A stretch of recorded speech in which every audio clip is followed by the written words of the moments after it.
സ്വാതന്ത്ര്യദിനത്തിന് ഉപയോഗിച്ച പതാകകൾ വലിച്ചെറിയണ്ട. വിത്ത് പതാക എന്ന നൂതന ആശയവുമായി Cheruthuruthy government higher secondary school plastic നിരോധനം നടപ്പിലാക്കിയതോടെ കടലാസിന്റെയും തുണിയുടെയും പതാകകളാണ് ഉപയോഗിക്കുന്നത്. എന്നാൽ കടലാസും തുണിയും വേഗം കീറുമെന്നതിനാൽ പലപ്പോഴും ആഘോഷ ദിവസം കഴിഞ്ഞാൽ ഇത് ഉപേക്ഷിക്കപ്പെടുന്ന നിലയിലാണ്. എന്നാൽ ഇത് ദേശീയ പതാകയോടുള്ള അനാദരവ് കൂടിയായും പലപ്പോഴും മാറുന്നു. വലിയ തോതിൽ പതാകകളും മറ്റുമാണ് ഇത്തരത്തിൽ വലിച്ചെറിയപ്പെടുന്നത്. ഇതിനൊരു ബദൽ എന്ന നിലയിലാണ് വിത്ത് പേന എന്ന പോലെ വിത്ത് പതാക എന്ന ആശയവും ചെറുതുരുത്തി ഗവൺമെന്റ് ഹയർ സെക്കൻഡറി സ്കൂളിൽ നടപ്പിൽ വരുത്തിയത്. നിശ്ചിത വലിപ്പമുള്ള കടലാസ് പതാകകൾ ആവശ്യം കഴിഞ്ഞാൽ 2 ദിവസത്തിനുള്ളിൽ നിറം മങ്ങി തുടങ്ങും.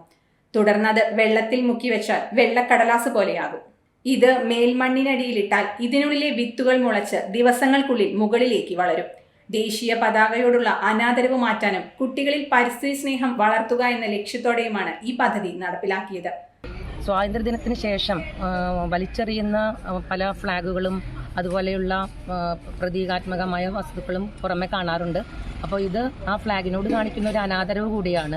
അപ്പോൾ അത് കുറച്ചും കൂടി പ്രകൃതി സൗഹാർദ്ദപരമായി ചെയ്യുന്നതാണ് ഇന്ന് ഞങ്ങൾ ചെയ്ത പ്രവർത്തനം. പേപ്പർ ഫ്ലാഗുകളിൽ പലതരത്തിലുള്ള സസ്യങ്ങളുടെ വിത്തുകൾ പതിപ്പിച്ചിട്ടുള്ളതായിരുന്നു.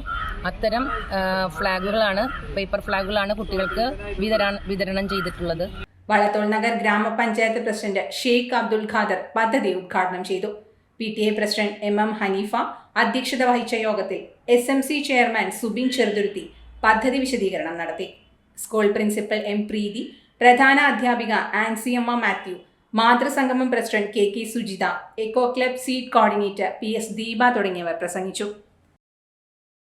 ആരോഗ്യത്തോടെ ഇരിക്കാം, മികച്ച പരിചരണം ഞങ്ങളുടെ ഉറപ്പ്. Shoranur medical trust, Shoranur.